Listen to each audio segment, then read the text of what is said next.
సాయిరామ్. ఆంజనేయుని ఆనతి. శ్రీ ఆంజనేయ స్వామి వారి దివ్య సందేశం. మార్చి 7, 2016. ప్రశ్న: ఆత్మానుభూతికి గురువు అనుగ్రహంతో పాటు స్వీయ సాధన తప్పనిసరి అనిపిస్తున్నది స్వామి.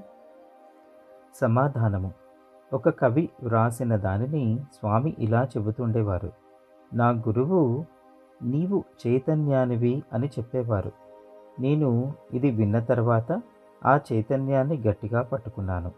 నాకు ఆయన చెప్పినది ఒక్క మాటయే కానీ ఆ ఒక్క మాటను గట్టిగా పట్టుకున్న తర్వాత నాకు కలిగిన ఆనందం నేను మాటలలో వర్ణించలేను. ఆ ఒక్క మాట వల్ల కలిగిన ఆనందాన్ని చెప్పనలవి కాదు అని వ్రాసాడు. నీవు నీ సాధనను ఎన్ని అడ్డంకులు వచ్చినా విరమించకూడదు. నీవు శ్రద్ధగా నేనెవరు అని ప్రశ్నించుకుంటూ ఉంటే నీ శ్రద్ధయే నిన్ను ఆత్మ వద్దకు తీసుకువెడుతుంది. నీ విచారణ సరికాదని, నీవు తప్పుగా అడుగుతున్నావని కాదు, నీ సాధనలో శ్రద్ధ లోపించినట్లుగా కనిపిస్తుంది. నీకు ఎలాగైనా దీనిని సాధించాలి అన్న ఏకాగ్రతతో కూడుకున్న పట్టుదల కావాలి.